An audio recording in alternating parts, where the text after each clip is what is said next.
While he was alive, however, Errol Flynn produced dazzling films filled with daring do that packed theaters and are still great fun today. His 1935 film Captain Blood introduced him to audiences in a big way.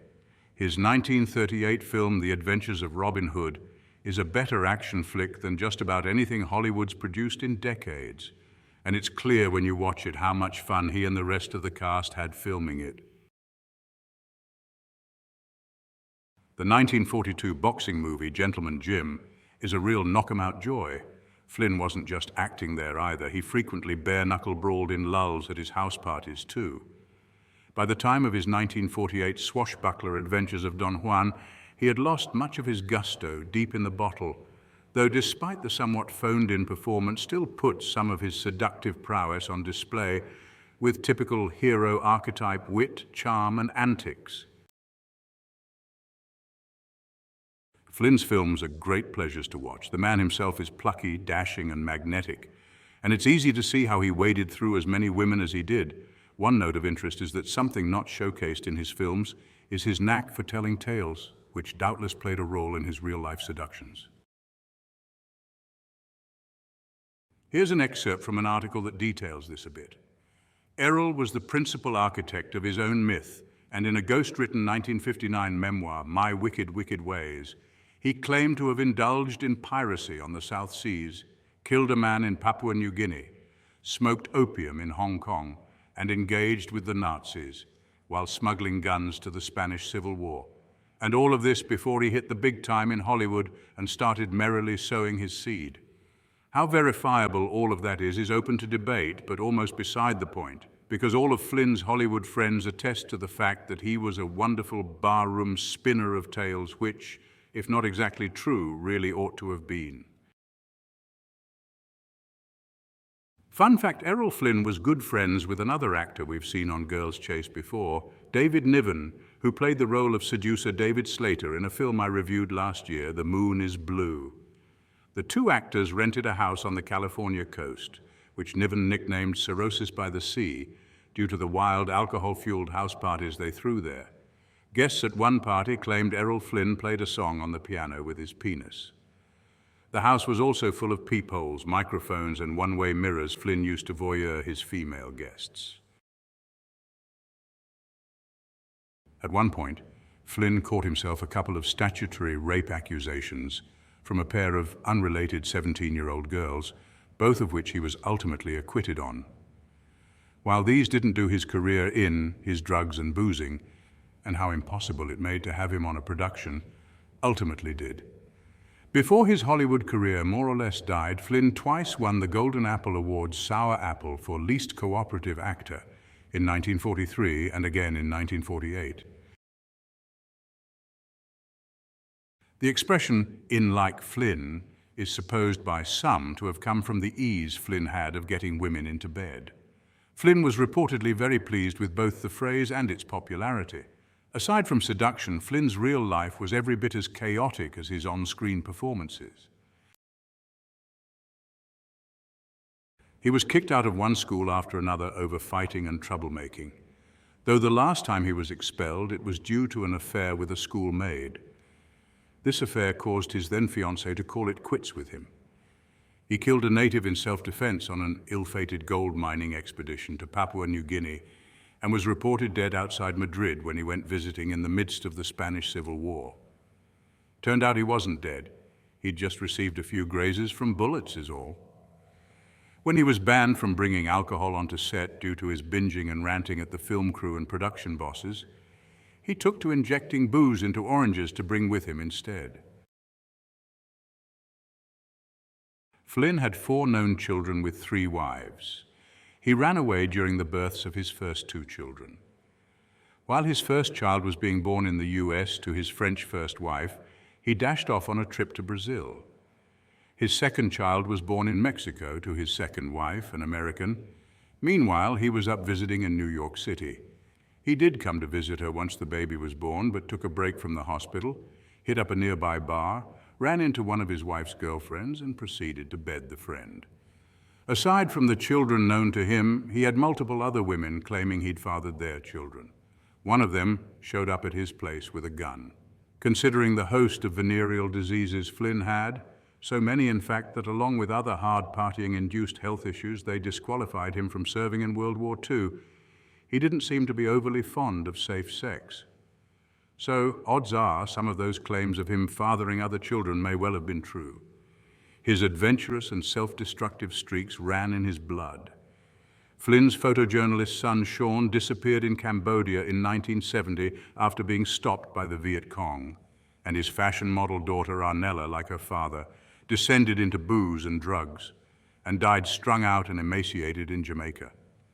That said, Flynn's other two daughters seem to have done fine, and his grandson by Arnella, named Luke Flynn, looks just like him and even helped write the 2018 biopic on him. While we sadly can't watch documented Errol Flynn partying, storytelling, and womanizing in action, we can get a glimpse with the next best thing, scenes, from his many charismatic turns in Hollywood blockbusters. Now that I've wetted your whistle a bit for Errol Flynn, let's have a look at just how his charisma works. There aren't any good Errol Flynn compilations on YouTube aside from the one I began the article with. That one, however, is excellent. We'll begin then by highlighting some of his nonverbal behaviors showcased in that earlier clip montage. After that, I'll present a selection of clips I've taken from his film Gentleman Jim that showcase various aspects of Flynn's fetching charisma. Charisma displayed in the montage. In that montage at the start of this article, we had a great selection of charismatic nonverbals. I'll list just a few of them, and where in the clip you can see them: up, down, check out, then smile. At 27 seconds, Flynn's eyes scan down, then back up, checking out the other party, and he smiles. The checkout is an attractive, charismatic, and confident act, especially when it's backed up with strong eye contact after, and a smile that follows the checkout. The smile says, "I like you." It can be used with a woman you're seducing to show her you're interested, or with a man who's challenging you to show him you're already thinking about how you might take him down. Wistful look while speaking. At 35 seconds, while dancing with a woman, when she asks him something, he speaks, smiling his sly grin, his eyebrows raised in an open way, and he looks up and over her into the distance, thoughtfully, wistfully, as he replies before his eyes return to hers. The communication here is that he is stepping away from the present to think of something else for a moment, trusting he can distract himself from the woman who is totally focused on him for a moment and not have her run off. Charismatic head swivels for emphasis. At 40 seconds, Flynn uses a series of charismatic nods and grins while speaking. He darts his head from left to right, then brings it back slower as a smile spreads across his face. He then does a more minute version of this same gesture again 2 seconds later, while also knitting his brow a bit. It seems a small thing, but you will notice the most charismatic men and women use this gesture to put extra emphasis on points they're making. Do it with women at the right times and you will be able to feel their focus tighten on you. How he walks with two women. Watch how Flynn walks with two women at 44 seconds. He's very practiced at it. This is not a regular arm in arm. He actually has one hand clutching the upper arms of each of the women, giving him greater control and dissuading them from withdrawing from his grasp. He gives most of his attention to the girl on the right, who is staring at him hard and very flirtatiously. But he also gives some attention to the girl on the left and jerks her back in when she tries to move off. When you're pulling two girls, you need them both to come along. Don't need one to pull away, then the other to announce she has to go with her. Flynn deliberately overreacts non-verbally in a charismatic way to something the woman says to him at 51 seconds, looking down as if losing interest, then suddenly looking back with a surprised look on his face, followed by another up-down checkout, then smile. What's he doing here? He is letting the girl know she's affected him a bit to raise his attainability, then making it not overly serious with the checkout and smile right after. Underlook. At 54 seconds, Flynn uses the underlook, one of the facial expressions we highlighted in 7 facial expressions that drive women wild. He uses it after a downward cast look and chuckle following something a woman has said to him, then proceeds into a grinning nod and retort. Seductive glances. At 1 minute and 7 seconds, Flynn is seated with his head tilted, glancing at the other party out of the corner of his eyes, with a playful, sexy grin on his face. And he plays with a pipe, cigar, or pen about his mouth in a sexually suggestive way, all very sexy stuff. Worth noting here, while usually putting things in the mouth would be considered feminine, when a man is doing it playfully toward a woman like this, it still serves its purpose of being very suggestive, and the femininity of it can take her off her guard a bit too. Presenter's wave in casual spot. At 1 minute and 29 seconds, Flynn uses a wave you'd use in a formal presentation or bow, but he does so sprawled out on a bow while grinning. This mix of formality with casualness lends a distinctive charm. Dual arm close pull. At 1 minute and 44 seconds, Flynn grabs both upper arms of the woman he's talking to, pulls her right up against her as if he's about to kiss her, but doesn't kiss her. He continues talking. This is a bold, masculine, seductively charismatic move that gets her blood pumping and has her thinking about kissing you, but adds a cushion in there where you continue talking instead of kissing. Wink. Flynn gives a wink at 1 minute and 56 seconds, along with a grin and a fist pump. Winks are very charismatic behaviors because they non-verbally communicate a secret connection between you and another person. Surprisingly few folks use them, regularly and confidently, but they're very powerful. Slow spreading smile before laugh. At 2 minutes and 16 seconds, Flynn allows a smile to spread slowly across his face while holding eye contact with one of the two men he's with before erupting into laughter. The slow spreading smile plus eye contact draws the other person into it, and when his laughter erupts, it's a lot more likely to be mutual. Flynn also throws his arms around the shoulders of both the men he's with as he laughs, which is both dominant and builds camaraderie. And it's unlikely to be opposed because everyone's laughing, and you can get away with a whole lot while people are laughing. Quick kiss, then chat. At 2 minutes and 18 seconds, Flynn moves in to kiss a girl, holding the kiss for 2 seconds before leaning back while still in her personal space to talk with her. This is the preferred way to kiss girls it's not clear it's totally on with yet, or girls who are a bit too innocent or oblivious and don't know you're close to kissing. It works because it kisses her in a bold way, but then gives her space to process the kiss with the short chat after. Turn her head with a finger. Flynn turns a distracted girl to face him at 2 minutes and 57 seconds, using his forefinger on her chin to turn her face toward his. He's focused on her. She's distracted. By turning her face this way, he's telling her, "Hey, focus on me." It takes confidence to do this and a clear grip on what the situation is, not to mention it makes the woman comply. All of these make it charismatic indeed. Graduated look up. At 3 minutes and 3 seconds, Flynn does what is best called a graduated look up. You can do this undirected at anyone to come across as thoughtful, or you can do it to someone with the final step being your eyes resting on the other person's as a way to add some build-up to your eye contact and make it more momentous and less sudden. Notice how it works. First his eyes are looking down, then they move up a bit but are still staring off. Then they look up knowingly, searching a bit before resting on a target. Good stuff, no? One other thing I will point out, and it's probably Errol Flynn's #1 most charismatic quality. The man is constantly having a good time, grinning a playful grin, joking around and laughing. Except when he's not, when a moment calls for seriousness. Seducing a disinterested woman. Let's have a look at some longer clips with dialogue. I've selected these scenes from Flynn's 1942 boxing biopic Gentleman Jim. The film's about a plucky bank teller who comes from a family of backyard bare-knuckle fighters, who then talks his way into a gentleman's club and onto its boxing roster, and begins to rise through the ranks of the boxing world. Like all Flynn films, this one's a joy to watch. A little setup. Flynn's character, Gentleman Jim Corbett, has an ongoing flirtation with Victoria Ware, played here by Alexis Smith, who is a rather haughty member of the New Rich. This seduction is a great example of how you can seduce closed-off or difficult girls by drawing them in and leading them to chase you for information or flipping dynamics to ones where they are complying with you. We can see how Flynn's Corbett charismatically deals with the challenges Miss Ware presents him below clip 1, meeting the boyfriend. Corbett talked his way into an exclusive gentleman's club and persuaded Miss Ware to give him a tour. His excuse for this was carrying her bag. At 21 seconds, Ware calls him very kind for carrying her bag.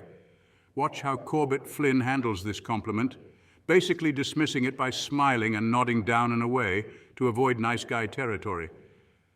At 25 seconds, Ware's boyfriend tries to take over the guided tour and show Corbett around, but Corbett doesn't want that. He wants to stay with the attractive daughter of the owner of the club. Corbett cheerfully dismisses this idea, telling him, "Oh, no thanks, don't bother," and adds Miss Ware's doing fine. Once the boyfriend leaves, Corbett immediately checks the relationship status between the two and showcases how he knew when asked. One last little bit to keep an eye on. At 53 seconds, Miss Ware spools off the list of places she'll show Corbett, while he just listens, breaking eye contact as she goes on. She is taking the lead at this point, but if she leads too much for too long, it'll be very difficult for him to build attraction. So what does Corbett Flynn do as soon as she's done? He says, "All right," and immediately starts walking ahead of her, retaking the lead with her, forcing her to ask him what he means a second time. Notice how she was trying to walk away, having framed him as wanting her time, but her not having any availability. And now, once again, he's flipped the dynamic, forcing her to pry out what he's getting at from him. This is a very charismatic, control the dynamic behavior I've watched a good friend of mine use again and again. Damir was a constant user of it in his seductions as well. It's one vein of a style of game I call confusion game, perfect for distracted or disinterested girls, which Miss Ware certainly is. Corbett then manages to get under Ware's skin, kicking off a little spat between the two, and a spat is a much better place to be than being dismissed as someone she simply doesn't have time for. Hate is much closer to love than indifference is. While it's advanced game, if you can get girls angry at you, it's often fairly straightforward to seduce them, if you know what you're doing from there. Clip 5 garden scene. Ware is confessing her feelings for Corbett here after long denying them. Watch how Corbett handles her confessions. She's been standoffish toward him, so he can't perk up immediately just because she starts showing some vulnerability. He needs to shake his head and laugh it off as well. Yes, that's just women. When she talks about a woman just knowing all at once. He then pauses to see if she'll continue, but like most women, she doesn't know how to progress things herself, so he then takes the lead. He starts with more interest bait. "Look, if you're so smart, tell me this," getting her buy-in, then asks her whether they like each other. When he thinks she's about to make another cutting remark at his expense, he jumps in to head her off, but she corrects him and continues. He responds to her correction by shrugging his eyebrows and smiling charmingly and saying, "Well, all right," and glancing away briefly before returning to look at her, which in my opinion is the single best way to handle an annoyed woman telling you off on something. I've had occasion to use that one many times, and instructing her to talk and tell him how the two of them stand. Once she confesses her love, he knows he has her and takes some time to tease her a bit first for good measure before he pulls her in and reassures and kisses her. As the cherry on top, Gentleman Jim confirms he is no gentleman, fade to black. Flynn's behaviors and his way of dealing with the disinterested, haughty Miss Ware are on point. They're pitch perfect for each situation he finds himself in with her, and they're completely magnetic. If you enjoyed the clips, by the way, make sure you go and watch the full movie. It's a blast. This was just a taste of some of the charisma Errol Flynn puts on display. If you're the lone warrior, leap into the fray, devil-may-care, heroic archetype seducer, Flynn may well be the ultimate role model for you. Heck, even if you're one of the other archetypes. Flynn's dashing charm and suave mannerisms and adroit use of verbal tactics like interest bait and confusion game can help you add to your game. There's never been another Errol Flynn. While he led a turbulent life, his charisma was absorbing. Men loved his heroics and he mesmerized women.